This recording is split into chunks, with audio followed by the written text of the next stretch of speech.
പല വലിയ പേഴ്സണാലിറ്റിയുടെയും ലൈഫില് സമയം വളരെ കുറവാണ്, അതുകൊണ്ട് അവർ നല്ല രീതിയിൽ ഭക്ഷണം കഴിക്കുന്നില്ല എന്നുള്ളൊരു ധാരണയുണ്ടെങ്കിൽ അതങ്ങോട്ട് മാറ്റിവെക്കാം. കാരണം അവർ ഒക്കെ തന്നെ എങ്ങനെ കഴിക്കുന്നു, അതുപോലെ തന്നെ എന്ത് കഴിക്കുന്നു, അതുപോലെ തന്നെ എത്ര കഴിക്കുന്നു എന്നുള്ളതിനെ പറ്റിയൊക്കെ വളരെ നന്നായിട്ട് അവർ ബോധവാനാണ്. ബ്രേക്ക്ഫാസ്റ്റ് സ്കിപ്പ് ചെയ്യുന്നത് കൊണ്ട് പല ആൾക്കാരിലും vitamin A, vitamin D, vitamin C, calcium, potassium, iron അല്ലെങ്കിൽ മാഗ്നീഷ്യം ഇതുപോലെയുള്ള മൈക്രോ ന്യൂട്രിയന്റുകളുടെ അളവ് കുറഞ്ഞു കാണപ്പെടുന്നു. മസിൽ മാസ് എന്ന് പറയുന്നത് ജസ്റ്റ് അതിന്റെ അളവ് മാത്രമല്ല, ഈവൻ അതിന്റെ സ്ട്രെങ്ത് വെച്ചിട്ടും അത് വളരെ നല്ല രീതിയിൽ നമ്മളെ ഹെൽപ്പ് ചെയ്യുന്നത് ബ്രേക്ക്ഫാസ്റ്റ് സമയത്തുള്ള പ്രോട്ടീനാണ്. ബ്രേക്ക്ഫാസ്റ്റ് സ്കിപ്പ് ചെയ്യുക എന്ന് പറയുന്ന ഒരു പരിപാടി പലപ്പോഴും നമുക്ക് ഗുണം ചെയ്യില്ല. ബ്രേക്ക്ഫാസ്റ്റും ഡിന്നറും രണ്ടും ഹെൽത്തി ഫാറ്റിനെ സംബന്ധിച്ച് ഇമ്പോർട്ടന്റ് ആണ്. എനർജി എക്സ്പെൻഡിച്ചർ കൂട്ടും. പച്ചക്കറികളാണ് പൊതുവെ കുക്ക് ചെയ്യാതെ കഴിക്കുന്നത്, അല്ലെ? എന്നാൽ എന്താണ് കാർബോഹൈഡ്രേറ്റ് കുക്ക് ചെയ്യുമ്പോഴും സാധാരണഗതിയിൽ സംഭവിക്കുന്ന ഒരു കാര്യം? ഇത്രയൊക്കെ എനിക്ക് മനസ്സിലായി, പക്ഷേ സിമ്പിൾ ആയിട്ട് പറയൂ, എന്താണ് ഞാൻ ചെയ്യേണ്ടത് എന്നുള്ളതിന് ഏറ്റവും എളുപ്പത്തിലുള്ള കുറച്ച് പോയിന്റ്സ് മാത്രം ഞാൻ ഇവിടെ കാണിച്ചു തരാം.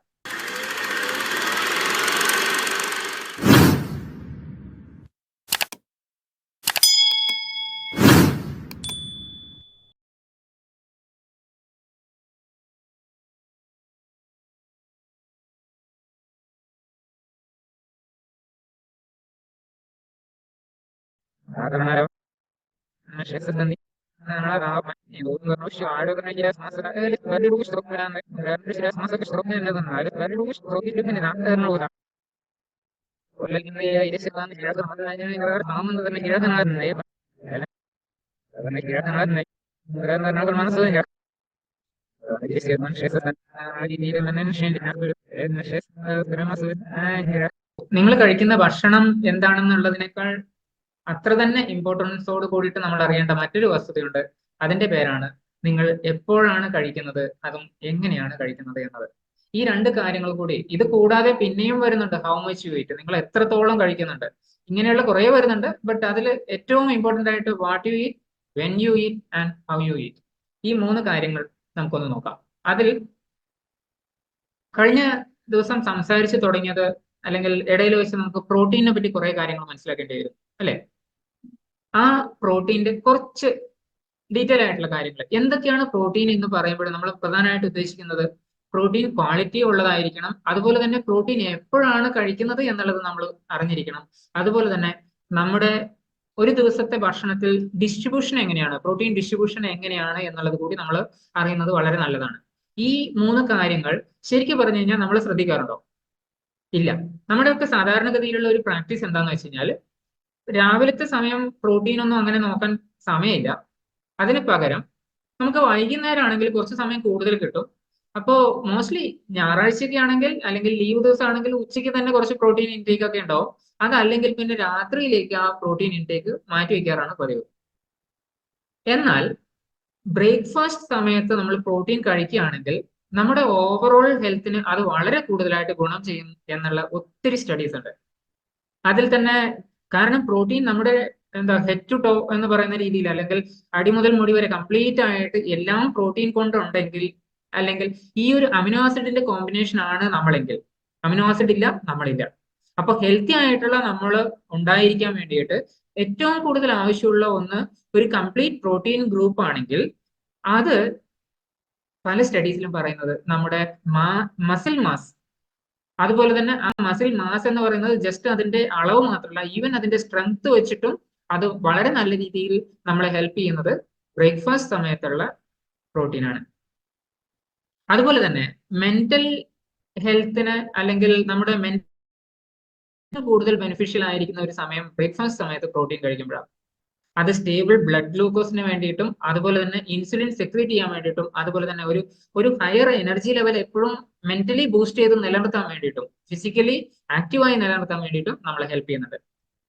ഇതിന് ഞാൻ പറഞ്ഞു ഓൾറെഡി ഒത്തിരി സ്റ്റഡീസ് നടന്നിട്ടുണ്ടെന്ന്. ഈ സ്റ്റഡീസിൽ പലതിലും ഗ്രാഫിക്കലും അല്ലാതെയും ഉള്ള എക്സ്പ്ലനേഷൻസിലൊക്കെ പറയുന്നത് അവർലി ബേസിസ് വരെ നമ്മുടെ ബ്ലഡ് ഗ്ലൂക്കോസ് ലെവൽ എങ്ങനെ അത് മെയിൻറ്റെയിൻ ചെയ്യുന്നു എന്നുള്ളതും, അതുപോലെ തന്നെ നമ്മൾ ഇപ്പൊ രാവിലെ ബ്രേക്ക്ഫാസ്റ്റ് സ്കിപ്പ് ചെയ്യുകയാണെന്ന് വിചാരിച്ചു, ആ സമയത്തും നമ്മുടെ ബ്ലഡ് ഗ്ലൂക്കോസ് ബ്രേക്ക്ഫാസ്റ്റ് സമയത്ത് ഇല്ലെങ്കിൽ പിന്നീട് അത് 2-3 മണിക്കൂറിന് ശേഷം ബ്ലഡ് ഗ്ലൂക്കോസ് ഓട്ടോമാറ്റിക്കലി ഇംപ്രൂവ് ചെയ്യാനുള്ള ഒരു സാധ്യതയിലേക്കാണ് വരുന്നത് ബ്രേക്ക്ഫാസ്റ്റ് സ്കിപ്പ് ചെയ്യുന്ന സമയത്ത് പോലും.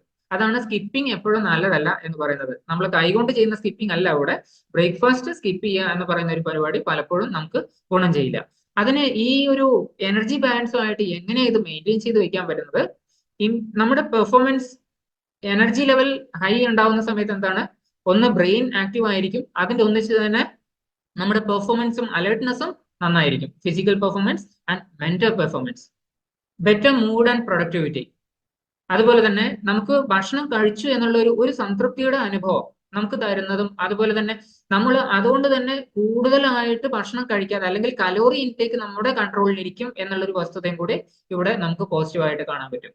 അങ്ങനെ പ്രോട്ടീനിന്റെ ഒരു മൊത്തത്തിലുള്ള കോമ്പിനേഷൻ ബ്രേക്ക്ഫാസ്റ്റ് സമയത്താണെങ്കിൽ നമ്മുടെ മെന്റൽ ആൻഡ് ഫിസിക്കൽ ബൂസ്റ്റിന് വേണ്ടിയിട്ട് ആൻഡ് ബാലൻസിന് വേണ്ടിയിട്ട് വളരെ കൂടുതൽ ഹെൽപ്പ് ചെയ്യും.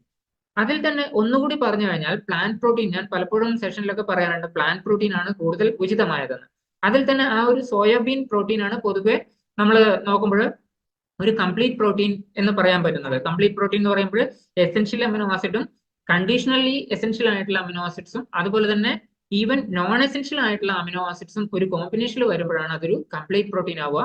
ഈ സോയ പ്രോട്ടീൻ നമുക്ക് കൂടുതലായിട്ട് കഴിക്കാനുള്ള ബുദ്ധിമുട്ടുകൾ ഉണ്ടാവാറുണ്ടെങ്കിൽ പിന്നെയുള്ള ഒരു ഓപ്ഷൻ എന്ന് പറയുന്നത് വെറൈറ്റി ആയിട്ടുള്ള സിറിയൽസും ഗ്രെയിൻസും അതുപോലെ തന്നെ ലെഗ്യൂംസും ഒക്കെ മിക്സ് ചെയ്ത് യൂസ് ചെയ്യുക എന്നുള്ളതാണ് അവിടെ നമുക്ക് എളുപ്പത്തിൽ ചെയ്യാൻ പറ്റുന്ന മറ്റൊരു കാര്യം. ഈ സോയ പ്രോട്ടീൻ ഒരു കംപ്ലീറ്റ് പ്രോട്ടീൻ ആണ് എന്നുള്ളത് കൂടാതെ ഇതിന്റെ ഡൈജസ്റ്റബിലിറ്റി വളരെ നല്ലതാണ്. അതുപോലെ തന്നെ ഇതിനകത്ത് സോയ ഐസോഫ്ലേവോൺസ് ഉള്ളത് കൊണ്ട് തന്നെ അത് വളരെ ബെനിഫിഷ്യൽ ആണ്. പ്ലാന്റ് ഫൈറ്റോ ന്യൂട്രിയൻസ് ആണ്. ലാക്ടോസ് ഫ്രീ ആയിട്ടുള്ള ഒരു പ്രോട്ടീൻ ആയിട്ട് നമുക്ക് ഇതിനെ കണക്കാക്കാം. കാരണം പാലിൽ പൊതുവെ ലാക്ടോസ് വരുന്നതുകൊണ്ട് ലാക്ടോസ് അലർജിക് ആയിട്ടുള്ള അല്ലെങ്കിൽ സെൻസിറ്റിവിറ്റി ഉള്ള ആൾക്കാർക്ക് അത് വളരെ ഗുണം ചെയ്യില്ല. അതുപോലെ തന്നെ സാച്ചുറേറ്റഡ് ഫാറ്റും കൊളസ്ട്രോളും ഇതിൽ കുറവാണ്. നേരത്തെ പറഞ്ഞ മിൽക്ക് പ്രോട്ടീൻ എടുത്തു കഴിഞ്ഞാൽ പൊതുവെ അതിൻ്റെ ഒന്നിച്ച് സാച്ചുറേറ്റഡ് ഫാറ്റും കൊളസ്ട്രോളും ഒക്കെ കൂടാനും സാധ്യതയുണ്ട്. അങ്ങനെ ഒരു സാധ്യത ഇവിടെ ഇല്ല. ഇത് കൊണ്ട് തന്നെ നമ്മുടെ ശരീരത്തിലെ പല അവയവങ്ങളെയും അല്ലെങ്കിൽ പല സിസ്റ്റംസിനെയും ഹെൽപ്പ് ചെയ്യുന്ന രീതിയിൽ, അതിന്റെ ആരോഗ്യത്തിന് ബൂസ്റ്റ് ചെയ്യുന്ന രീതിയിൽ, ഹേർട്ട് ഹെൽത്തിനായിക്കോട്ടെ, ബോൺ ഹെൽത്ത് ആയിക്കോട്ടെ, അതുപോലെ തന്നെ നമ്മുടെ ടോട്ടൽ എനർജി ബൂസ്റ്റിംഗ് വരുന്ന മെറ്റബോളിസവുമായിട്ട് ബന്ധപ്പെട്ടിട്ടാണ്. അങ്ങനെ ഒരു മെറ്റബോളിക് ഹെൽത്തും ഈവൻ വെയിറ്റ് മാനേജ്മെന്റും ഒക്കെ നമുക്ക് ഈ സോയ പ്രോട്ടീൻ കൊണ്ട് വളരെ നല്ല രീതിയിൽ കൊണ്ടുപോകാൻ പറ്റും. അടുത്തതായിട്ട് നമുക്ക് ആ മാക്രോ ന്യൂട്രിയൻസ് തന്നെ എടുത്തു കഴിഞ്ഞാൽ ഫാറ്റിലേക്ക് പോവാം. നമ്മൾ നല്ല ബെനിഫിഷ്യൽ ആയിട്ടുള്ള അല്ലെങ്കിൽ ആരോഗ്യകരമായിട്ടുള്ള കൊഴുപ്പുകൾ നമ്മുടെ ബ്രേക്ക്ഫാസ്റ്റിൽ ഇൻക്ലൂഡ് ചെയ്യുകയാണെങ്കിൽ നമുക്കുള്ള പ്രധാനപ്പെട്ട ചില ബെനിഫിറ്റ്സ് എന്തൊക്കെയാണെന്ന് വെച്ച് കഴിഞ്ഞാൽ, അതും സ്റ്റഡീസ് വളരെ ക്ലിനിക്കൽ ആയിട്ടുള്ള സ്റ്റഡീസ് നടത്തിയതിനു ശേഷം ഉണ്ടായ അല്ലെങ്കിൽ ആരോഗ്യം ഉള്ള ആൾക്കാരിൽ നടത്തിയതിനു ശേഷം ഉണ്ടായ ചില സ്റ്റഡീസ് ആണ് ഇവിടെ ആദ്യം പറയുന്നത്. അതിൽ തന്നെ ട്രൈഗ്ലിസറൈഡ് ലെവൽ രാവിലെ ബ്രേക്ക്ഫാസ്റ്റിന്റെ സമയത്ത് ഫിഷ് ഓയിൽ റിച്ച് ആയിട്ടുള്ള ഭക്ഷണം കഴിക്കുന്ന സമയത്ത് ട്രൈഗ്ലിസറൈഡ് ലെവൽ കുറയാണ് ചെയ്യുന്നത്, സാച്ചുറേറ്റഡ് ഫാറ്റ് കുറയാണ് ചെയ്യുന്നത്, അതുപോലെ തന്നെ കൊളസ്ട്രോൾ, ടോട്ടൽ കൊളസ്ട്രോൾ ലെവലും കുറയാണ് ചെയ്യുന്നത്. ഇതിന്റെ ഒപ്പം തന്നെ ശ്രദ്ധിക്കാനുള്ള ഒരു കാര്യം എന്താണെന്ന് വെച്ച് കഴിഞ്ഞാൽ മുഫയും അല്ലെങ്കിൽ മോണോ അൺസാച്ചുറേറ്റഡും പോളി അൺസാച്ചുറേറ്റഡ് ഫാറ്റി ആസിഡിന്റെയും അളവ് അവിടെ കുറയുന്നുണ്ട്. എന്നാൽ ഡിന്നർ സമയത്ത് കൂടുതലായിട്ട് ഫിഷ് ഓയിൽ റിച്ച് ആയിട്ടുള്ള ഭക്ഷണങ്ങൾ കഴിക്കുന്ന സമയത്ത് ട്രൈഗ്ലിസറൈഡും സാച്ചുറേറ്റഡ് ഫാറ്റും വലിയ രീതിയിൽ അവിടെ വ്യത്യാസം വന്നിട്ടില്ലെങ്കിലും മുഫ അല്ലെങ്കിൽ ഹെൽത്തി ആയിട്ടുള്ള ഫാറ്റ് നമ്മുടെ ശരീരത്തിൽ കൂടുതലായിട്ട് കിട്ടുന്നുണ്ട്. ടോട്ടൽ കൊളസ്ട്രോളിന്റെ അളവ് അപ്പോഴും കുറയാണ്. സോ നോക്കിക്കഴിഞ്ഞാൽ ബ്രേക്ക്ഫാസ്റ്റും ഡിന്നറും രണ്ടും ഹെൽത്തി ഫാറ്റിനെ സംബന്ധിച്ച് ഇമ്പോർട്ടന്റ് ആണ്. അതുകൊണ്ട് അത് നമ്മുടെ ശരീരത്തിൽ അത് എങ്ങനെയൊക്കെയാണ് ബെനിഫിഷ്യൽ ആവുന്നത്, മെറ്റബോളിക് റേറ്റ് കൂട്ടുകയാണ് ചെയ്യുന്നത്, അതിന്റെ ഒന്നിച്ച് തന്നെ എനർജി എക്സ്പെൻഡിച്ചർ കൂട്ടും. സാധാരണ നമ്മൾ എപ്പോഴും പറയുന്നത് എന്താണ്, കലോറി ഇൻ നമ്മൾ കൂടുതലായിട്ട് എടുത്തു കഴിഞ്ഞാൽ നമുക്ക് മെറ്റബോളിക് പ്രോബ്ലം വരും അല്ലെങ്കിൽ ഡയബറ്റീസ് വരും, ഇങ്ങനെയുള്ള കാര്യങ്ങൾ പറയാറുണ്ട്. എന്നാൽ അത് മാത്രമല്ല, ഇവിടെ എനർജി എക്സ്പെൻഡിച്ചർ, ചെലവാകുന്ന ഊർജത്തിന്റെ അളവ് കൂട്ടുകയാണ് ചെയ്യുന്നത്. ബെറ്റർ ന്യൂട്രിയന്റ് അബ്സോർപ്ഷൻ, നല്ല രീതിയിൽ നമ്മൾ കഴിക്കുന്ന ഭക്ഷണത്തിലത്തെ പോഷകങ്ങൾ ആഗിരണം ചെയ്യപ്പെടും.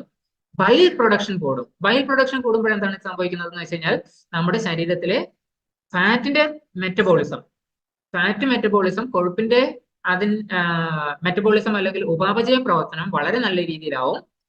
ഈവൻ ന്യൂട്രിയൻ ഡിപ്ലീഷൻ അഥവാ ന്യൂട്രിയൻസ് നഷ്ടപ്പെട്ടു പോകുന്ന ഒരു അവസ്ഥ ഇല്ലാതിരിക്കാൻ വേണ്ടിയിട്ടും ഈ ഹെൽത്തി ഫാറ്റ്സ് ഹെൽപ്പ് ചെയ്യും. ശരിക്കും omega-3, omega-6 ഇതുപോലെ രണ്ട് കൊഴുപ്പുകളെ പറ്റി നമ്മൾ പറയാറുണ്ട്. അതിൽ തന്നെ omega-3യിൽ ഹെൽത്തി ഫാറ്റിൽ മൂന്ന് ഒമേഗകളെ പറ്റി നമ്മൾ സംസാരിക്കാറുണ്ട്. ഏതൊക്കെയാണ്? ALA, EPA and DHA. ഇതിൽ ALA എന്ന് പറയുന്നത് പലപ്പോഴും നമ്മളെ ഒരുവിധം എണ്ണകളിലൊക്കെ കിട്ടുന്നത് കൊണ്ട്, സസ്യ എണ്ണകളിലൊക്കെ കിട്ടുന്നത് കൊണ്ട് തന്നെ കൂടുതലായിട്ടും EPA, DHA ആണ് കോൺസെൻട്രേറ്റ് ചെയ്ത് സംസാരിക്കാറ്. EPA, DHA ഐക്കോസ പെന്റനോയിക് ആസിഡ് എന്നാണ് അതിന്റെ കംപ്ലീറ്റ്. ഓക്കെ. അതുപോലെ തന്നെ DHA. ഓക്കെ. ഈ EPA, DHA ഒരു ആളുടെ ശരീരത്തിൽ 24 hours എടുത്തു കഴിഞ്ഞാൽ അത് എപ്പോഴും ഒരുപോലെ നിൽക്കുന്നില്ല എന്നാണ് സ്റ്റഡീസ് പറയുന്നത്. അത് രാവിലത്തെ സമയം കുറച്ച് പീക്കിലാണെങ്കിലും പിന്നീട് അത് സ്ലോ ആയിട്ട് മേ ബി ഒരു 6 മണി 7 മണി ആകുമ്പോഴേക്കും അത് കുറഞ്ഞു വന്നിട്ട് പിന്നീട് അത് പീക്കിലേക്ക് പോവാണ് ചെയ്യുക. അപ്പൊ രാവിലത്തെ സമയം ഇത് കുറയാൻ എന്താ കാരണം? EPA, DHAയുടെ യൂസ് നമ്മുടെ ശരീരം ചെയ്യുന്നത് രാത്രി കാലങ്ങളിൽ വളരെ കൂടുതലാണ്. അതുകൊണ്ട് തന്നെ ഈ ഒരു EPA രാവിലത്തെ സമയം നമ്മുടെ ശരീരത്തിൽ നിന്ന് നഷ്ടപ്പെട്ടു പോയ EPA, DHA റീപ്ലനിഷ് ചെയ്യാൻ വേണ്ടിയിട്ട് omega-3 ഹെൽപ്പ് ചെയ്യും. രാവിലെ അത് റീപ്ലനിഷ് ചെയ്യാൻ വേണ്ടിയിട്ട് ഹെൽപ്പ് ചെയ്യും.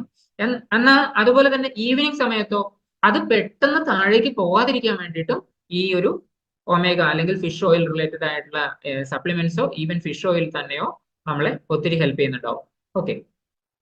ഹെൽത്തി ഫാറ്റ് തന്നെ പലപ്പോഴും അൺഹെൽത്തി ആവുന്നത് എപ്പോഴാണ്?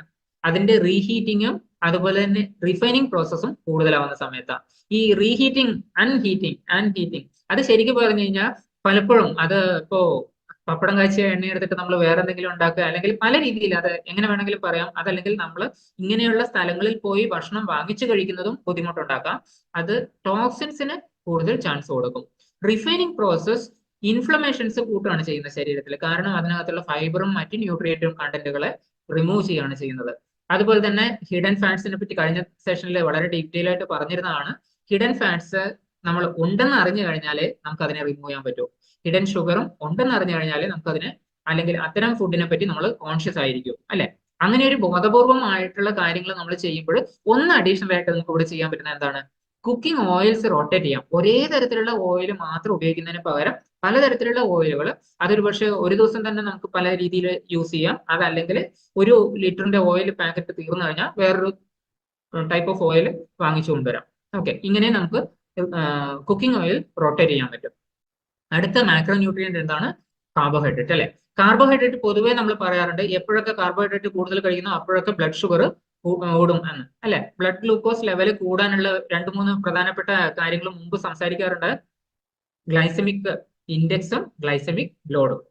അതിൽ തന്നെ ഈ ഗ്ലൈസമിക് ഇൻഡെക്സ് വെച്ചിട്ടുള്ള ഒരു ചെറിയ സെനാരിയോ ആണ് ഇവിടെ കാണിച്ചിരിക്കുന്നത്. ഗ്രാഫിക്കൽ റെപ്രസെന്റേഷനിൽ നമ്മൾ ഹൈ ഗ്ലൈസമിക് ഇൻഡെക്സോട് കൂടിയിട്ടുള്ള ഒരു ഫുഡ് കഴിച്ചു കഴിഞ്ഞാൽ ആദ്യത്തെ അരമണിക്കൂർ 1 മണിക്കൂറിനുള്ളിൽ തന്നെ ഹൈ ആയിട്ട് നമ്മുടെ ബ്ലഡ് ഗ്ലൂക്കോസ് കൂടുതലായിട്ട് പിന്നെ അത് പെട്ടെന്ന് കുറഞ്ഞു പോകും. ഈവൻ അത് നമുക്ക് ആവശ്യത്തിൽ കുറഞ്ഞു പോകാൻ സാധ്യതയുണ്ട്. വിത്തിൻ 2 hours തന്നെ വളരെ കുറഞ്ഞു പോകും. അതേ സമയത്ത് ലോ GI വാല്യൂ ഉള്ള ഐറ്റംസ് ആണ് നമ്മൾ കഴിക്കുന്നതെങ്കിൽ അത്തരം കാർബോഹൈഡ്രേറ്റുകളിൽ അത്രയും സഡൻ ബൂസ്റ്റും വരുന്നില്ല. അതുകൊണ്ട് തന്നെ അത് സ്ലോ ആൻഡ് സ്റ്റഡി ആയിട്ടുള്ള ഒരു ഡൈജഷൻ അബ്സോർപ്ഷനിലേക്കാണ് പോകുന്നത്.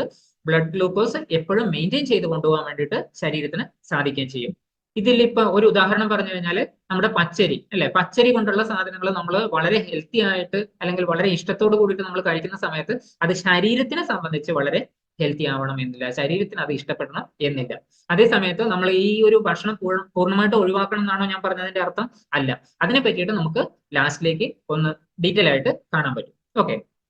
അതുപോലെ തന്നെയാണ് ഈ കാർബോഹൈഡ്രേറ്റ് നമ്മൾ മറ്റ് പല മാക്രോ ന്യൂട്രിയന്റും ആയിട്ട് മിക്സ് ചെയ്യുന്ന സമയത്ത്, ഉദാഹരണത്തിന് പ്രോട്ടീനോ അല്ലെങ്കിൽ ഫാറ്റോ ഒക്കെ ആയിട്ട് മിക്സ് ചെയ്യുന്ന സമയത്ത് എന്തൊക്കെയാണ് നമുക്ക് ബെനിഫിറ്റ് ഉണ്ടാവുക എന്നുള്ളത് ഒരു സാമ്പിളിൽ നോക്കിക്കഴിഞ്ഞാൽ, കാർബോഹൈഡ്രേറ്റ് മാത്രമാണെങ്കിൽ ബ്ലഡ് ഷുഗർ കൂടി പിന്നെ അത് കുറഞ്ഞു. അതേ സമയത്ത് പ്രോട്ടീൻ ആണെങ്കിൽ, പ്രോട്ടീൻ മാത്രമാകുമ്പോൾ അതിനെ കുറച്ചുകൂടി കൂടുതൽ സമയത്തേക്ക് ബ്ലഡ് ഷുഗർ മെയിൻറ്റെയിൻ ചെയ്യാൻ പറ്റി. അതേസമയത്ത് ഫാറ്റ് ആണെങ്കിലോ നമ്മുടെ ബോഡിയിലത്തെ ആ ഒരു കോമ്പോസിഷൻ അല്ലെങ്കിൽ എനർജി ലെവൽ കൂടുതൽ സമയത്തേക്ക് മെയിൻറ്റെയിൻ ചെയ്യാൻ വേണ്ടിയിട്ട് ശരീരത്തിന് പറ്റും. അപ്പൊ ഇതിന്റെ ഒരു കോമ്പിനേഷൻ കഴിക്കുന്ന സമയത്ത് തീർച്ചയായിട്ടും നമ്മളെ സംബന്ധിച്ച് പലതരത്തിലുള്ള ഫുഡ് ആവുമ്പോഴും, അല്ലെങ്കിൽ ഈവൻ ഫൈബർ റിച്ച് ആയിട്ടുള്ള, നെക്സ്റ്റ് സ്ലൈഡിൽ പറയുന്നുണ്ടാവും, ഫൈബർ റിച്ച് ആയിട്ടുള്ള ഭക്ഷണമൊക്കെ ഈ കാർബോഹൈഡ്രേറ്റിന് മുമ്പ് വരുന്ന സമയത്ത് അത് വളരെ കൂടുതലായിട്ട് ബെനിഫിഷ്യൽ ആണ്. സോ എന്താണ് സാധാരണ നമ്മളിപ്പോ എല്ലാ ഭക്ഷണവും കുക്ക് ചെയ്തിട്ട് കഴിക്കാറ്? പച്ചക്കറികളാണ് പൊതുവെ കുക്ക് ചെയ്യാതെ കഴിക്കുന്നത്, അല്ലെ? എന്നാൽ എന്താണ് കാർബോഹൈഡ്രേറ്റ് കുക്ക് ചെയ്യുമ്പോഴും സാധാരണഗതിയിൽ സംഭവിക്കുന്ന ഒരു കാര്യം? ചൂട് ആ സ്റ്റാർച്ച് ഗ്രാനുവൽസിനെ ഒന്ന് ചൂടാക്കി കൊണ്ടുവരും. ആ വെള്ളത്തിലുള്ള, അല്ലെങ്കിൽ പൊതുവെ വെള്ളത്തിലാണ് കാർബോഹൈഡ്രേറ്റ് ഒക്കെ കുക്ക് ചെയ്യുന്നത് അല്ലെ. ഈ കാർബോഹൈഡ്രേറ്റ് അതിനകത്ത് ഗ്രാനുവൽസ് ചൂടായി വരും. ഈ ചൂടാവുന്ന സമയത്ത് എന്താണ്, ഗ്രാനുവൽസിനകത്തേക്ക് വെള്ളം കൂടുതൽ വരും. അതുകൊണ്ട് തന്നെ അത് സ്വെല്ലിങ് നടക്കും, അല്ലെങ്കിൽ അതിനകത്തേക്ക് വെള്ളം കയറി ചെല്ലുന്നത് നമുക്ക് മനസ്സിലാവും. ഈ സ്റ്റാർച്ച് ഗ്രാനുവൽസ് കൂടുതൽ വെന്ത് കഴിഞ്ഞാൽ, അല്ലെങ്കിൽ കൂടുതൽ അതിനകത്തേക്ക് വെള്ളം അബ്സോർബ് ചെയ്ത് കഴിഞ്ഞാൽ, അതിനകത്തുള്ള ഹൈഡ്രജൻ ബോണ്ട് ബ്രേക്ക് ആവും. കാർബോഹൈഡ്രേറ്റ് അല്ലേ, കാർബോഹൈഡ്രേറ്റ്. ഈ ഹൈഡ്രജൻ ബോണ്ട് അതിനകത്ത് ബ്രേക്ക് ആയിട്ട് ഓട്ടോമാറ്റിക്കലി അത് തിക്കാവും. ഈവൻ ലിക്വിഡ് വരെ തിക്കാവും. അങ്ങനെ തിക്കാവുമ്പോൾ അതിനൊരു ജലാറ്റിനൈസേഷൻ നടക്കും എന്നാണ് പറയുക. ഇത്രയും ഉണ്ടാവുമ്പോഴും സാധാരണഗതിയിൽ നമ്മൾ ചൂടോടെ കഞ്ഞി കുടിക്കുമ്പോഴൊക്കെ ആ ഫോമിൽ തന്നെ നമ്മുടെ ശരീരത്തിന് അത് ഓക്കെയാണ്. എന്നാൽ ഈ ചൂടാക്കിയ സാധനം പിന്നീട് നമ്മൾ തണുപ്പിക്കുന്ന സമയത്ത് ആ സ്റ്റാർച്ച് കുറച്ചൊക്കെ നമ്മുടെ ശരീരത്തിന് ചെറുകുടൽ വെച്ച് തന്നെ അബ്സോർബ് ആവും. എന്നാൽ ബാക്കിയുള്ളത് ഒരു റെസിസ്റ്റൻസ് സ്റ്റാർച്ചിലേക്ക് പോയിട്ട് ബാക്ടീരിയൽ ഫെർമെന്റേഷന് വേണ്ടിയിട്ട്, അല്ലെങ്കിൽ ബാക്ടീരിയയുടെ ഫുഡായിട്ട് അത് മാറുന്നുണ്ടാവും. അങ്ങനെ ബാക്ടീരിയ എന്താണ് ഉണ്ടാക്കുന്നത്, ഷോർട്ട് ചെയിൻ ഫാറ്റി ആസിഡ്സ് ഉണ്ടാക്കും. ഈ ഷോർട്ട് ചെയിൻ ഫാറ്റി ആസിഡ്സിൽ മെയിൻ ആയിട്ട് ഉണ്ടാക്കുന്ന ഒരു സാധനം ബ്യൂട്ടിറേറ്റ് എന്ന് പറയുന്ന ഒന്നാണ്.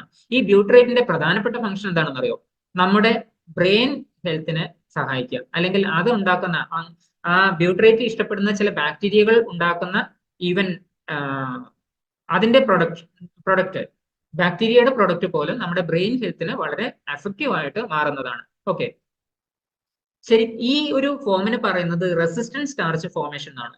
ഇങ്ങനെ ഒരു റെസിസ്റ്റൻസ് സ്റ്റാർച്ച് ഫോർമേഷൻ പൊതുവെ നമ്മുടെ ഗട്ട് ഹെൽത്തിന് ടോട്ടലി ബെനിഫിറ്റ് ആണെന്ന് മാത്രമല്ല, മൈക്രോബ്സ്, നമ്മുടെ ശരീരത്തിനകത്തുള്ള മൈക്രോബയോട്ടയ്ക്കും വളരെ കൂടുതലായിട്ട് ബെനിഫിഷ്യൽ ആണ്. ഷോർട്ട് ചെയിൻ ഫാറ്റി ആസിഡ്സ് ഉണ്ടാക്കും എന്നുള്ളത് ഞാൻ പറഞ്ഞു. അതിനകത്ത് പ്രധാനമായിട്ട് ബ്യൂട്ടറേറ്റ് ആണ്. ബെനിഫിഷ്യൽ ബാക്ടീരിയയുടെ പോപ്പുലേഷൻ ഇൻക്രീസ് ആവുന്നുണ്ടാവും.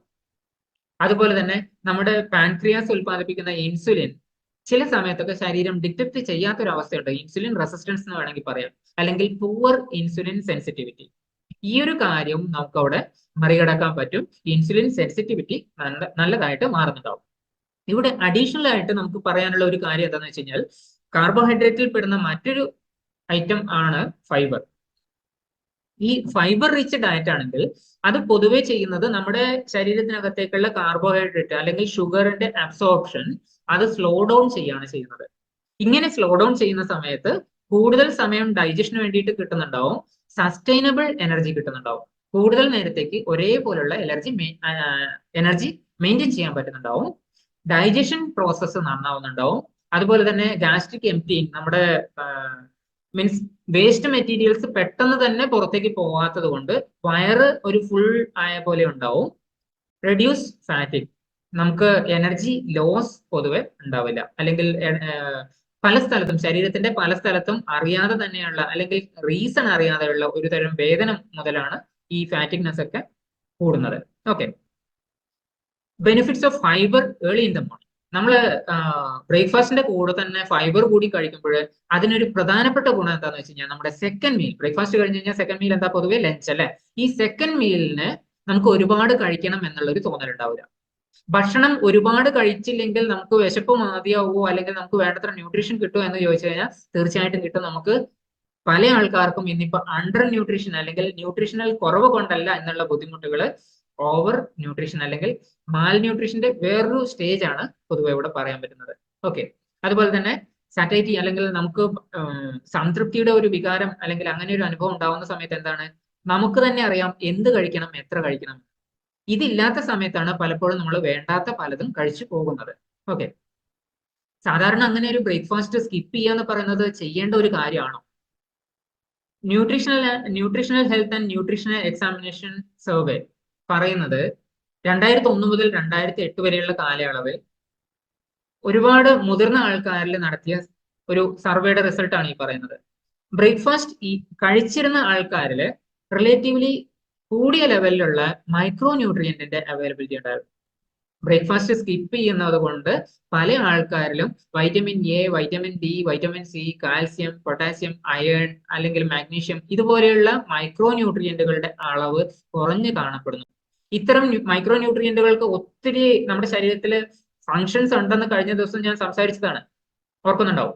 നമ്മുടെ ഒരുവിധം എല്ലാ അവയവങ്ങൾക്കും അവരുടെ ആരോഗ്യം വളരെ നല്ല രീതിയിൽ നിലനിർത്താനും അവരുടെ ഫങ്ഷൻ നല്ല രീതിയിൽ കൊണ്ടുപോകാനും മൈക്രോ ന്യൂട്രിയൻസ് വളരെ ചെറിയ അളവിലാണെങ്കിലും അത് അത്യാവശ്യമാണ്. വൈറ്റമിൻസും മിനറൽസും, അതിലുള്ള പ്രധാനപ്പെട്ട ചില വൈറ്റമിൻസും മിനറൽസും എടുത്തു കഴിഞ്ഞാൽ അതിൽ പലതും ബ്രേക്ക്ഫാസ്റ്റ് കഴിക്കാത്തവരിൽ വളരെ കുറഞ്ഞ് കാണപ്പെടുന്നുണ്ടായിരുന്നു. ഹൈഡ്രേഷൻ അഥവാ വെള്ളം നമ്മുടെ ശരീരത്തിൽ വേണ്ടത്ര കിട്ടുന്നുണ്ടോ? ഇതിനെപ്പറ്റി വലിയൊരു സെഷൻ, നമ്മളൊരു ഫുൾ ഡേ സെഷൻ എടുത്തിരുന്നു. ഹൈഡ്രേഷനെ പറ്റി പറയുകയാണെങ്കിൽ നമ്മൾ രാവിലെ എഴുന്നേറ്റ ഉടനെ വെള്ളം കുടിക്കേണ്ടത് അത്യാവശ്യമാണ്. അത് ബ്രേക്ക്ഫാസ്റ്റിന് മുമ്പ് തന്നെയുള്ള കാര്യം ഞാൻ പറയാം. ആക്ച്വലി അങ്ങനെ കുടിക്കുന്നതുകൊണ്ട് ഒരു പ്രധാനപ്പെട്ട ഗുണം എന്താണെന്ന് വെച്ച് കഴിഞ്ഞാൽ നമ്മുടെ മെറ്റബോളിക് റേറ്റ് വളരെ നല്ല രീതിയിൽ മെയിൻറ്റെയിൻ ചെയ്യും. അതുപോലെ തന്നെ ടോക്സിൻസിനെ റിമൂവ് ചെയ്യാൻ വേണ്ടിയിട്ട് ഹെൽപ്പ് ചെയ്യും. അതുപോലെ തന്നെ ഡൈജഷന് വേണ്ടിയിട്ട് ശരീരത്തിന് അല്ലെങ്കിൽ നമ്മുടെ കുടലിനെ ഒന്ന് പ്രിപ്പയർ ചെയ്ത് വെക്കും.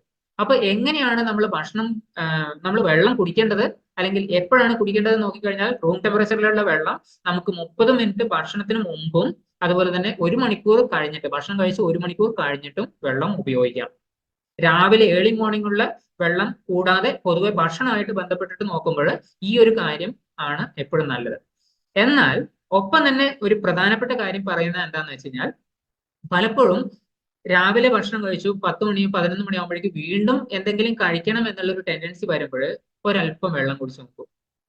പലപ്പോഴും നമ്മുടെ ദാഹവും വിശപ്പും തമ്മിൽ നമുക്ക് മനസ്സിലാക്കാൻ പറ്റാറില്ല. ഇത് നമ്മുടെ ബ്രെയിനിലേക്ക് കൊടുക്കുന്ന സിഗ്നൽ മാറിപ്പോകുന്നതുകൊണ്ട് മാത്രമല്ല, നമ്മുടെ ഹാബിറ്റ് മാറിപ്പോകുന്നതുകൊണ്ട് കൂടിയാണ്. അപ്പൊ അവിടെ വെള്ളം കുടിച്ചു കഴിഞ്ഞാൽ പല സമയത്തും നമ്മുടെ ദാഹം തന്നെയായിരിക്കും ഒരുപക്ഷെ വിശപ്പ് എന്ന് നമ്മൾ തെറ്റിദ്ധരിക്കുന്നത്.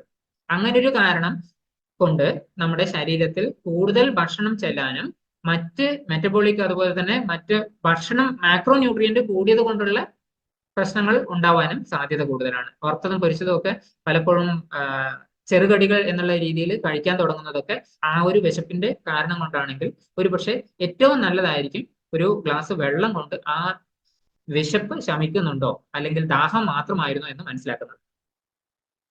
നമ്മുടെ ഒരു പ്രധാനപ്പെട്ട ശീലം എന്താണ്? രാവിലെ ഭക്ഷണം കഴിക്കും, ഉച്ചയ്ക്ക് കഴിക്കും, ഒരുപക്ഷെ വൈകിട്ട് പിന്നെയും കഴിക്കും, അത് കഴിഞ്ഞിട്ട് രാത്രിയിലും കഴിക്കും. ഈ രാത്രിയിൽ എപ്പോഴാണ് കഴിക്കുക എന്നുള്ളതിന് കൃത്യമായിട്ടുള്ള സമയമൊന്നുമില്ല. കാരണം ചിലപ്പോൾ നമുക്ക് വേറെ ഏതെങ്കിലും വീട്ടിൽ പാർട്ടി ഉണ്ടാവും, അല്ലെങ്കിൽ ചിലപ്പോൾ നമ്മൾ സിനിമയ്ക്ക് പോയിട്ടുണ്ടാവും. ഇത് കഴിഞ്ഞ് വന്നിട്ടുള്ള എപ്പോഴാണോ അപ്പോഴാണ് കഴിക്കുക.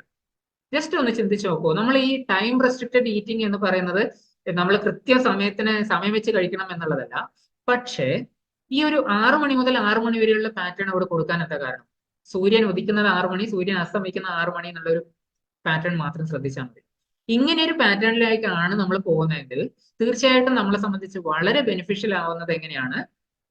വൈകുന്നേരത്തെ ഒരുപക്ഷെ ആ ഒരു ഭക്ഷണം നമുക്ക് ഒഴിവാക്കിയിട്ട് അവിടെ ശരിക്കും ഡിന്നർ തന്നെ കഴിക്കാം. അങ്ങനെ ഒരു ഡിന്നർ കഴിക്കുമ്പോൾ എഗൈൻ നമുക്ക് ആ വൈകുന്നേരം 6 മണി മുതൽ ഒരുപക്ഷെ രാവിലെ 6 മണിയോ 8 മണിയോ വരെ നമ്മുടെ ശരീരത്തിന് വേണ്ട രീതിയിൽ മെറ്റബോളിസം ചെയ്യാനും അതുപോലെ തന്നെ റിപ്പയർ വർക്ക് ചെയ്യാനും ഒക്കെ സമയം വേണ്ടത്ര കിട്ടും. ഇതുകൊണ്ടുള്ള ബെനിഫിറ്റ് എന്താണ്?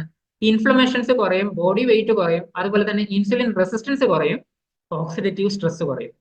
ഇങ്ങനെയൊരു ഈറ്റിംഗ് പാറ്റേൺ മീൻസ് നമ്മുടെ സിർക്കാഡിയൻ റിതം എന്ന് പൊതുവെ ഉറക്കത്തിനെ പറ്റി സംസാരിക്കുമ്പോഴൊക്കെ ഞാൻ പറഞ്ഞിട്ടുണ്ടായിരുന്നു.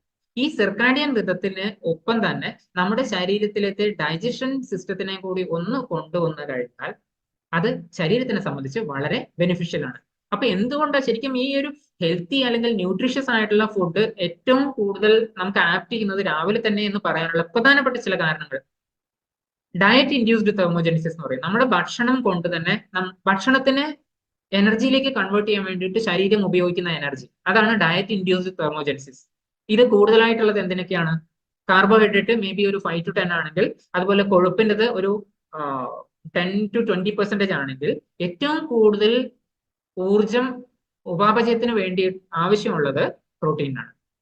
സോ ഡയറ്റ് ഇൻഡ്യൂസ്ഡ് തെർമോജെനിസിസ് നമ്മുടെ രാവിലത്തെ ഭക്ഷണത്തിന്റെ ഒന്നിച്ച് തന്നെ അല്ലെങ്കിൽ ഹെൽത്തി ആയിട്ടുള്ള ഒരു ബ്രേക്ക്ഫാസ്റ്റ് കഴിക്കുമ്പോൾ തന്നെ അത് അവിടെ ഹൈ ലെവലിൽ നിൽക്കുകയാണ് ചെയ്യുന്നത്. അപ്പൊ ടോട്ടൽ ബോഡിയുടെ മെറ്റബോളിക് റേറ്റ് കൂടും, ബെറ്റർ ന്യൂട്രിയന്റ് അബ്സോർപ്ഷൻ. ആ സമയത്ത് ശരീരം ഉണർന്നിരിക്കുന്നതായതുകൊണ്ട് തീർച്ചയായിട്ടും ന്യൂട്രിയന്റ് അബ്സോർപ്ഷൻ കൂടും. രാത്രിയിൽ വളരെ ഹെൽത്തി ആയിട്ടുള്ള ഡിന്നർ കഴിച്ചു എന്ന് വിചാരിച്ചിട്ട് ഒരുപാട് ഗുണമില്ല. ശരീരം ഉറങ്ങുമ്പോൾ ഒരല്പമൊക്കെ അതിന് അബദ്ധം പറ്റാം. ന്യൂട്രിയന്റ് അബ്സോർപ്ഷൻ അത്രമാത്രം പ്രോപ്പർ ആവണം. എസെൻഷ്യൽ ന്യൂട്രിയൻസ് ശരീരത്തിന് കിട്ടുന്നുണ്ട്. അത് പ്രധാനമായിട്ടും തലേന്ന് എന്തൊക്കെ നഷ്ടപ്പെട്ടു പോയിട്ടുണ്ടോ, രാത്രിയിലത്തെ റിപ്പയർ വർക്കിൽ എന്തൊക്കെ നഷ്ടപ്പെട്ടു പോയിട്ടുണ്ടോ അതൊക്കെ റീപ്ലനിഷ് ചെയ്യാനുള്ള ഒരു അവസരമാണ് കിട്ടുന്നത് രാവിലെ തന്നെ. അതുകൊണ്ട് എഗെയിൻ നെക്സ്റ്റ് ഡേ ഈവനിങ്ങിലേക്ക് നമ്മൾ വെയിറ്റ് ചെയ്യേണ്ട ആവശ്യമില്ല. ശരീരത്തിന് അത് വളരെ ബെനിഫിറ്റ് ആണ്. ബ്ലഡ് ഷുഗർ ലെവൽ മെയിൻറ്റെയിൻ ചെയ്യാൻ വേണ്ടിയിട്ട് വളരെ ഹെൽപ്പ് ചെയ്യുന്നുണ്ടാവും. അതുപോലെ തന്നെ ഫിസിക്കൽ ആൻഡ് മെന്റൽ പെർഫോമൻസ് വളരെ നല്ല രീതിയിൽ കൊണ്ടുപോകുന്നുണ്ടാവും. Immunity and oxidative protection to outside world. പല ആൾക്കാരും രാവിലെ ബ്രേക്ക്ഫാസ്റ്റ് കഴിച്ചിട്ട് എന്താണ് പുറത്തേക്കാണ് ഇറങ്ങുന്നത്. ഈ പുറത്ത് എന്താണ് ഉള്ളത്? ഇമ്മ്യൂൺ സിസ്റ്റത്തിനെ ഒരു ചലഞ്ചിലേക്ക് കൊണ്ടുപോകുന്ന, അതല്ലെങ്കിൽ പലതരത്തിലുള്ള ടോക്സിൻസ്, അതല്ലെങ്കിൽ പൊല്യൂഷൻ, ഓക്സിഡേറ്റീവ് സ്ട്രെസ്, ഇങ്ങനെയുള്ള കുറെ കാര്യങ്ങളോട് നമ്മുടെ ശരീരം ഇടപഴകാൻ പോവാണ്. അതിൽ നിന്നുള്ള ഒരു പ്രൊട്ടക്ഷൻ കൊടുക്കാൻ വേണ്ടിയിട്ട്, ഇമ്മ്യൂൺ പ്രൊട്ടക്ഷൻ എന്നും വേണമെങ്കിൽ പറയാം, അങ്ങനെ ഒരു പ്രൊട്ടക്ഷൻ കൊടുക്കാൻ വേണ്ടിയിട്ട് വളരെ കൂടുതലായിട്ട് ഹെൽപ്പ് ചെയ്യുന്നത് ഈ മോർണിംഗ് ബ്രേക്ക്ഫാസ്റ്റ് ആയിരിക്കും. അതേസമയത്ത് ഈറ്റിംഗ് ഓൺ ദ റൺ, അല്ലെങ്കിൽ നമ്മൾ രാവിലെ എന്തെങ്കിലും കഴിച്ചു എന്നാക്കിയിട്ടുള്ള ഒരു ഓട്ടം ആവുമ്പോൾ പലപ്പോഴും നമ്മുടെ ശരീരത്തിന് അത് വളരെ കൂടുതൽ ഗുണം ചെയ്യണമെന്നില്ല. ഇതുവരെ സംസാരിച്ചതൊക്കെ ഭക്ഷണം അല്ലെങ്കിൽ ന്യൂട്രീഷനുമായിട്ട് വളരെ ഡെപ്തിൽ പോയതായിരുന്നു. എന്നാൽ ജസ്റ്റ് അതിന്റെ ഔട്ടറിൽ നോക്കുമ്പോൾ നമ്മൾ കുക്കിംഗ്, എങ്ങനെയാണ് ഭക്ഷണം കുക്ക് ചെയ്യുന്നത്? സാധാരണഗതിയിൽ പലതരത്തിലുള്ള ചാലഞ്ചസ് കുക്കിങ്ങുമായിട്ട് ബന്ധപ്പെട്ടിട്ട് വരാറുണ്ട്. ഭക്ഷണം എങ്ങനെ പാകം ചെയ്യുന്നു, അതിൽ ഏറ്റവും പ്രധാനപ്പെട്ടത് ഏത് തരത്തിലുള്ള കുക്ക് വെയർ ഉപയോഗിക്കണം എന്നുള്ളതായിരിക്കും. അതുപോലെ തന്നെ എക്സസീവ് ഓയിൽ, പല ആൾക്കാരും ഇത് ഒരു സർവേയിൽ പറഞ്ഞതാണ്, ടൈപ്സ് ഓഫ് കുക്ക് വെയർ എന്ത് ഉപയോഗിക്കണം, അതുപോലെ തന്നെ എക്സസീവ് ഓയിൽസ് നമ്മൾ ഉപയോഗിക്കേണ്ടി വരുന്നുണ്ട്. കാരണം കുക്ക് വെയർ ശരിയായില്ലെങ്കിൽ, അല്ലെങ്കിൽ നമുക്ക് കുക്കിംഗ് വളരെ ഫാസ്റ്റ് ആവാൻ വേണ്ടിയിട്ടൊക്കെ ഹൈ ഹീറ്റ് അപ്ലൈ ചെയ്യുമ്പോൾ, അതുകൂടാതെ കട്ടിങ്ങും കുക്കിങ്ങും ഒക്കെ കഴിയുമ്പോൾ പലതരത്തിലുള്ള ന്യൂട്രിയൻസും അതിൽ നിന്ന് നഷ്ടപ്പെടുന്നു എന്നുള്ളൊരു കാര്യവും. ഇത് കൂടാതെ നമ്മൾ ഉപയോഗിക്കുന്ന യൂട്ടൻസിൽ അത്രമാത്രം ഗുണമില്ലെങ്കിൽ അതിനകത്ത് നിന്ന് മെറ്റൽ ലീച്ചിങ് എന്ന് പറയുന്ന ഒരു കാര്യം നടക്കാം. അതുപോലെ തന്നെ ഗ്ലൈക്കേഷൻ, ഷുഗറും പ്രോട്ടീനും കമ്പൈൻ ചെയ്തിട്ട് ചൂടിന്റെ കൂടെ വരുമ്പോൾ ഗ്ലൈക്കേഷൻ അല്ലെങ്കിൽ ages, advanced glycation in products ഉണ്ടാവും. ഈ ഒരു പ്രോബ്ലം ഒരു പക്ഷേ നമ്മൾ ഉണ്ടാക്കുന്ന സാധനം ഹൈ ഹീറ്റിലാണെങ്കിൽ, അതുപോലെ തന്നെ കൂടുതൽ ടൈം ചെയ്തിട്ടുണ്ടെങ്കിൽ, അതുപോലെ തന്നെ വെള്ളം ഉപയോഗിക്കാതെ ചെയ്തിട്ടുണ്ടെങ്കിലും ഒക്കെ മോയ്സ്ചറിന്റെ അല്ലെങ്കിൽ അത് വളരെ കൂടുതലായിട്ട് ദോഷം ചെയ്യും. ഇനിയിപ്പം വെള്ളമൊക്കെ ഉപയോഗിച്ചിട്ടാണെങ്കിലും ഈ വെള്ളം വാർത്ത് കളഞ്ഞാലോ, അല്ലെങ്കിൽ അതിൽ നിന്ന് മാറ്റി കളഞ്ഞാലോ, അല്ലെ, പച്ചക്കറികളൊക്കെ വേവിക്കുമ്പോൾ കുറച്ച് കൂടുതൽ വെള്ളം ഒഴിച്ചിട്ട് പിന്നെ ആ വെള്ളം കളഞ്ഞ് അതിനെ ഡ്രൈ ആയിട്ട് യൂസ് ചെയ്യാം എന്നൊക്കെ പറഞ്ഞു കഴിഞ്ഞാൽ അപ്പോഴും ന്യൂട്രിയൻ ലോസ് വളരെ നന്നായിട്ട് അതിൽ നിന്ന് നടക്കുന്നുണ്ടാവും.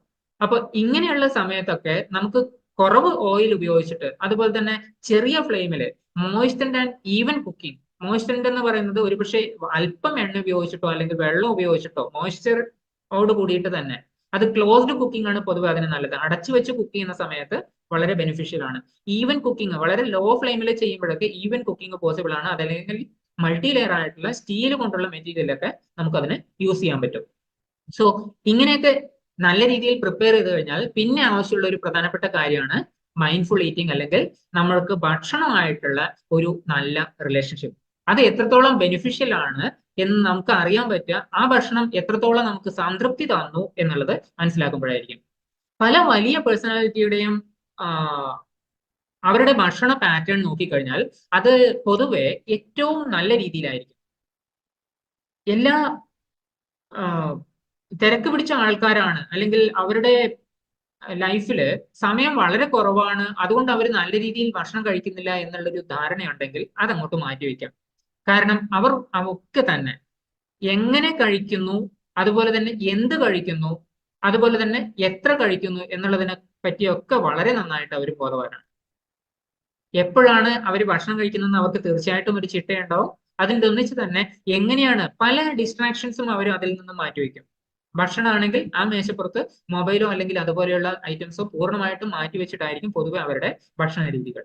അതുപോലെ തന്നെ ഒരു സിമ്പിൾ ടെക്നിക്ക് ഇതിനകത്ത് യൂസ് ചെയ്യാൻ പറ്റുന്ന എന്താണെന്ന് വെച്ച് കഴിഞ്ഞാൽ, നിങ്ങളുടെ ഭക്ഷണം, അതിനകത്തുള്ള ഡ്രിങ്ക്സ് അല്ലെങ്കിൽ വെള്ളം, ലിക്വിഡ് ആയിട്ടുള്ള ഐറ്റംസ് ഒക്കെ തീർച്ചയായിട്ടും ചവച്ച് തിന്നാൻ, അല്ലെങ്കിൽ അതിന്റെ രുചി അറിഞ്ഞു തിന്നാൻ വേണ്ടിയിട്ട് ശ്രമിക്കുക എന്നുള്ളതാണ് ഒന്നാമത്തെ പോയിന്റ്. രണ്ടാമത്തെ പോയിന്റ്, സോളിഡ് ഫുഡ് എന്തൊക്കെയുണ്ടെങ്കിലും അത് ഏറ്റവും നല്ല രീതിയിൽ ചവച്ച് അരച്ച്, അതൊരു പക്ഷെ 20-30 പ്രാവശ്യം തന്നെ ചവച്ച് അരച്ച് തിന്നുമ്പോൾ തീർച്ചയായിട്ടും ഈവൻ അതിനിടയിൽ വെള്ളം കുടിക്കേണ്ട ആവശ്യം പോലും നമുക്ക് ഉണ്ടാവില്ല. എന്തൊക്കെയാണ് ഇത്രയൊക്കെ എനിക്ക് മനസ്സിലായി, പക്ഷെ സിമ്പിൾ ആയിട്ട് പറയൂ എന്താണ് ഞാൻ ചെയ്യേണ്ടത് എന്നുള്ളതിന് ഏറ്റവും എളുപ്പത്തിലുള്ള കുറച്ച് പോയിന്റ്സ് മാത്രം ഞാൻ ഇവിടെ കാണിച്ചു തരാം. Eat real food. Processed food എത്രത്തോളം നമ്മൾ കൂടുതൽ യൂസ് ചെയ്യുന്നുണ്ടോ അത്രത്തോളം നമ്മുടെ ഉള്ളിലേക്ക് ഹിഡൻ ഫാറ്റും ഹിഡൻ ഷുഗറും പോകാനുള്ള സാധ്യത കൂടുതലാണ്. അതുപോലെ തന്നെ അതിനകത്ത് ക്വാളിറ്റി ആയിട്ടുള്ള ന്യൂട്രീഷൻസും കുറവായിരിക്കും. അതേസമയത്ത് റിയൽ ഫുഡ്, അതിപ്പം നമ്മൾ വെജിറ്റബിൾസ് മാത്രം കഴിക്കണം എന്നൊന്നും പറയുന്നില്ല. എന്ത് സാധനം ഉണ്ടെങ്കിലും അതിനെ ഒരുപാട് പ്രോസസ്സ് ചെയ്യാതെ നമുക്ക് കഴിക്കാൻ പറ്റുകയാണെങ്കിൽ അത് നമ്മളെ വളരെ കൂടുതൽ ഹെൽപ്പ് ചെയ്യുന്നുണ്ടാവും. ഭക്ഷണം കഴിക്കുമ്പോൾ അതിൻ്റെ ഒരു ഓർഡർ ഉണ്ട്. ആ ഓർഡർ നമ്മളൊന്ന് ശ്രദ്ധിച്ചു കഴിഞ്ഞാൽ ഗുണം ചെയ്യും. സലാഡ്സ് അല്ലെങ്കിൽ ഫൈബർ അടങ്ങിയ സാധനങ്ങൾ നമുക്ക് ആദ്യം കഴിക്കാം. അതുപോലെ തന്നെ പ്രോട്ടീൻ അടങ്ങിയ സാധനങ്ങൾ കഴിക്കാം. ഫാറ്റ് അടങ്ങിയത്, അതുപോലെ തന്നെ കാർബോഹൈഡ്രേറ്റ്. ഇങ്ങനെ ഒരു ഓർഡർ എപ്പോഴും നമ്മൾ അതുപോലെ തന്നെ മെയിൻറ്റെയിൻ ചെയ്യാൻ പറ്റണം എന്നൊന്നുമില്ല. പക്ഷെ നമ്മുടെ വീട്ടിൽ തന്നെ നമ്മൾ കുക്ക് ചെയ്യുന്ന സമയത്ത് അല്ലെങ്കിൽ നമ്മുടെ തീന്മേശയിൽ, പ്രത്യേകിച്ചും ബ്രേക്ക്ഫാസ്റ്റ് എന്ന് പറയുന്നത് മിക്കവാറും എല്ലാവരും വീട്ടിൽ തന്നെ കഴിക്കുന്ന ഒരു ഭക്ഷണമാണ്. ഈ ബ്രേക്ക്ഫാസ്റ്റിന്റെ മുതൽ ഒന്ന് നമ്മൾ ശ്രദ്ധിച്ചു കഴിഞ്ഞാൽ അന്നത്തെ ദിവസം വളരെ നല്ല രീതിയിൽ അറ്റ്ലീസ്റ്റ് ഉച്ചവരെയുള്ളത് നമുക്ക് തന്നെ നമ്മുടെ കൺട്രോളിലിട്ട്, ഇതിന് ശേഷം പിന്നെ എഗെയിൻ ഡിന്നർ മോസ്റ്റ്ലി നമ്മൾ വീട്ടിൽ തന്നെയാണ് കഴിക്കുന്നത്. അതും നമുക്ക് ചെയ്യാൻ പറ്റും. ഫുഡ് പെയറിങ്, നമ്മൾ എന്തിന്റെ കൂടെ കഴിക്കണം എന്നുള്ളതൊന്ന് മനസ്സിലാക്കുന്നത് നല്ലതാണ്. ഈ നേരത്തെ പറഞ്ഞ ഫുഡ് ഓർഡർ പോലെ തന്നെ ഫുഡ് പെയറിങ്ങും വളരെ കൂടുതലായിട്ട് ബെനിഫിഷ്യൽ ആവും. കഴിഞ്ഞ ദിവസം മില്ലറ്റിനെ പറ്റിയിട്ടൊക്കെ സംസാരിച്ച സമയത്ത് അതിനകത്തുള്ള ഫൈറ്റേറ്റ്സ് പലതരത്തിലുള്ള ടോക്സിൻസിനെ റിമൂവ് ചെയ്യാൻ വേണ്ടി ഹെൽപ്പ് ചെയ്യുന്നത് പറഞ്ഞിരുന്നു. അതുപോലെ തന്നെ സോക്ക് ചെയ്തിട്ട് കഴിക്കേണ്ടതിന്റെ ആവശ്യം പറഞ്ഞിരുന്നു. ഇങ്ങനെയുള്ള കാര്യങ്ങൾ പോലെ തന്നെ വളരെ ഇമ്പോർട്ടന്റ് ആണ് ഗ്ലൈസമിക് ഇൻഡെക്സ് വളരെ കൂടിയ സാധനങ്ങൾ നമ്മൾ കഴിക്കുന്ന സമയത്ത് അതിന്റെ കൂടെ പ്രോട്ടീനോ അല്ലെങ്കിൽ ഫൈബറോ പോലെയുള്ള സാധനങ്ങൾ കഴിക്കാം. അതിന്റെ കൂടെ കഴിക്കാം, അതിന് മുമ്പ് കഴിക്കാം. ഇങ്ങനെ ഒരു പാറ്റേൺ കൊണ്ടുവരുമ്പോൾ അതുപോലെ തന്നെ ഇൻ കേസ് പോസിബിൾ ആണെങ്കിൽ ഗ്ലൈസമിക് ഇൻഡെക്സ് കൂടിയത് മാത്രം കഴിക്കുന്നതിന് പകരം ലോ GI ആയിട്ടുള്ള സാധനങ്ങൾ നമുക്ക് അതിന്റെ കൂടെ കഴിക്കാം. ഓക്കെ, നോൺ സ്റ്റാർച്ചി ആയിട്ടുള്ള വെജിറ്റബിൾസ് ആഡ് ചെയ്യാം. നോൺ സ്റ്റാർച്ചി എന്ന് പറയുന്നത് പൊട്ടറ്റോ പോലെയുള്ളതാണ്, പൊതുവെ സ്റ്റാർച്ച് കൂടുതലുണ്ടെന്ന് പറയുന്നത്. അല്ലെങ്കിൽ മണ്ണിനടിയിൽ വളരുന്ന കിഴങ്ങ് വർഗ്ഗങ്ങളൊക്കെ പൊതുവെ സ്റ്റാർച്ചി ആയിട്ടുള്ളതാണ്. അതിനകത്ത് കാർബോഹൈഡ്രേറ്റിന്റെ അളവ് കൂടുതലായിരിക്കും. അവിടെ ഈവൻ നമുക്ക് ലോ GI അല്ലെങ്കിൽ സ്റ്റാർച്ച് കോംപ്ലക്സ് ആയിട്ടുള്ള ഫോമിലേക്ക് കൊണ്ടുവരാൻ വേണ്ടിയിട്ടുള്ള സാധനങ്ങൾ നമുക്ക് ഇൻക്ലൂഡ് ചെയ്യുന്നത് നല്ലതായിരിക്കും. മൈൻഡ്ഫുൾ കുക്കിംഗ് ടെക്നിക്സ്, അത് വളരെ ബെനിഫിഷ്യൽ ആണ്. എന്തൊക്കെയാണ് നമ്മൾ ഫുഡ് പെയർ ചെയ്യുന്നത്, ഈ ഫുഡ് പെയറിങ്ങിൽ ആ കുക്കിംഗ് ചെയ്യുന്ന സമയത്ത് തന്നെ നമുക്കൊന്ന് പ്ലാൻ ചെയ്താൽ മതി പല രീതിയിലുള്ള സാധനങ്ങൾ എങ്ങനെ മിക്സ് ചെയ്യണമെന്ന് മനസ്സിലാവാൻ. പൊതുവെ നമ്മളിപ്പം മിക്സ് ചെയ്യുന്നത് എന്തൊക്കെയാ, കൂടുതൽ മസാലകൾ അല്ലെ. ഈ കൂടുതൽ മസാലകൾ മിക്സ് ചെയ്ത് ഒരു കറി, ഏതെങ്കിലും ഒരു പച്ചക്കറിയോ അല്ലെങ്കിൽ ഒരു നോൺ വെജ് ഐറ്റമോ മാത്രം വെച്ചിട്ട് ഒരു സിമ്പിൾ കറി ഉണ്ടാക്കിയിട്ട് അതിൽ കുറെ മസാലകളും അതുപോലെ തന്നെ ഉപ്പും എരിവും ചേർത്ത് കഴിഞ്ഞാൽ കുറച്ച് കറിയും കുറേ ചോറും കഴിക്കാം. ആ ഒരു പാറ്റേൺ മാറ്റിയിട്ട് ഈ മസാലകളുടെ അളവ് കുറച്ചിട്ട് ഹെൽത്തി ആയിട്ടുള്ള രീതിയിൽ അതിനൊന്ന് കുക്ക് ചെയ്ത് കൊണ്ടുവന്നാൽ അതിനകത്ത് നിന്നുള്ള ഫ്ലേവേഴ്സ് നമ്മളെ കൂടുതൽ സാറ്റിസ്ഫാക്ഷൻ തരും, അല്ലെങ്കിൽ നമുക്ക് കൂടുതൽ ഗുണം ചെയ്യും. ഗ്രെയിൻസും ലെഗ്യൂംസും മിക്സ് ചെയ്ത് കഴിക്കാം. ഇങ്ങനെയുള്ള ഒരു പെയറിംഗ് ഒക്കെ നമ്മളെ വളരെ ബെനിഫിഷ്യൽ ആയിട്ട് ഹെൽപ്പ് ചെയ്യും. ഇന്റർമീഡിയന്റ് ഫാസ്റ്റിംഗ് എന്ന് പറയുമ്പോൾ ഈ IF-ന്റെ അതിന്റെ വളരെ ഡെപ്തിലൊന്നും പോയിട്ട് 16 hours-ഉം 8 hours-ഉം ഫുഡ് വിൻഡോ അങ്ങനെയുള്ളതൊന്നും ഞാൻ ഉദ്ദേശിച്ചിട്ടില്ല. ഇന്റർമീഡിയന്റ് ഫാസ്റ്റിംഗ് എന്ന് പറയുന്നത് കുറച്ച് നേരത്തെ സംസാരിച്ച 6 മണി മുതൽ 6 മണി വരെ നമ്മുടെ ഫുഡ് വിൻഡോയും 6 മണി മുതൽ രാത്രി കഴിഞ്ഞിട്ട് നെക്സ്റ്റ് ഡേ മോർണിംഗ് 6 മണി വരെയുള്ള നമ്മുടെ സമയം ഫാസ്റ്റിംഗ് വിൻഡോയും ആയിട്ട് മെയിൻറ്റെയിൻ ചെയ്യാൻ വേണ്ടിയിട്ട് ഹെൽപ്പ് നോക്കുക. ആ ഒരു 12 hours സമയമെങ്കിലും നമ്മുടെ ശരീരത്തിനെ റിപ്പയർ ചെയ്യാനും അതുപോലെ തന്നെ ഒരു ഹെൽത്തി പാറ്റേണിലേക്ക് അതിന്റെ സിസ്റ്റത്തിനെ കൊണ്ടുപോകാനും ഒക്കെ ഒന്ന് പറ്റുകയാണെങ്കിൽ അത് എത്ര ഹെൽപ്പ് ചെയ്യുമെന്ന് പറയും. ഒരുപാട് ആൾക്കാരുടെ കൺസൾട്ടേഷൻ ഒക്കെ നടക്കുന്ന സമയത്ത് പറയുന്നത് എന്താന്ന് വെച്ച് കഴിഞ്ഞാൽ ഭക്ഷണ പാറ്റേൺ ആണ് പ്രധാനമായിട്ട് ബുദ്ധിമുട്ടാവുന്നത്. ഇതുകൊണ്ട് നെക്സ്റ്റ് വരുന്ന ബുദ്ധിമുട്ട് എന്താ, ഉറക്കം ഡിസ്റ്റർബ്ഡ് ആണ്. ഇത് രണ്ടും ശരിയാക്കി കഴിഞ്ഞാൽ ആക്ച്വലി ഭക്ഷണം ഈ രാത്രിയിൽ വളരെ വൈകിയുള്ള ഭക്ഷണം മാറ്റി കഴിഞ്ഞാൽ തന്നെ നമ്മുടെ ഉറക്കം കുറെ ശരിയാവും. അങ്ങനെ ഒരു പാറ്റേണിലേക്ക് നമുക്ക് പോകാൻ പറ്റുകയാണെങ്കിൽ എളുപ്പത്തിൽ നമുക്കത് ചെയ്യാൻ പറ്റുമോ, ഇല്ല. പക്ഷെ ഒന്ന് ട്രൈ ചെയ്തോ 2-3 ദിവസം എടുക്കുമായിരിക്കും നമ്മുടെ ആ ഏർലി ഫുഡ് ഹാബിറ്റ്സ് വരാൻ വേണ്ടിയിട്ട്, ഏർലി ഡിന്നർ എന്ന് പറയുന്ന ഒരു ഹാബിറ്റ് വരാൻ വേണ്ടിയിട്ട്. അത് പക്ഷെ മാറ്റിയെടുക്കാൻ പറ്റുന്നതേ ഉള്ളൂ. ഇത് മാത്രമാണോ നമ്മൾ ഈ കഴിക്കുന്നതിലൊക്കെ അത്രയും ബെനിഫിഷ്യൽ ആയിട്ടുള്ള എല്ലാം നമുക്ക് കിട്ടണമെന്നുണ്ടെന്ന് ഉറപ്പിക്കാൻ പറ്റുമോ? മേ നോട്ട് ബി, അങ്ങനെ സാധ്യതയൊന്നുമില്ല. എന്നാലും പ്രധാനപ്പെട്ട ചില കാരണങ്ങൾ എന്താണ്, ഫാം ടു ടേബിൾ, നമ്മൾ ഭക്ഷണം ഉണ്ടാക്കാൻ വേണ്ടിയിട്ട് കൊണ്ടുവരുന്ന സാധനം ഏതോ ഒരു ഫാമിൽ എപ്പോഴോ ഉണ്ടാക്കിയ ഒരു സാധനമാണ്. അത് നമ്മുടെ തീന്മേശയിൽ എത്തുമ്പോഴേക്ക് എത്രയോ ലേറ്റായി. ഈ ലേറ്റ് ആവുന്ന സമയത്ത് അതിനകത്ത് നടക്കുന്ന പല ന്യൂട്രിയൻ ഡിപ്രീഷനും ഉണ്ട്. അതുപോലെ തന്നെ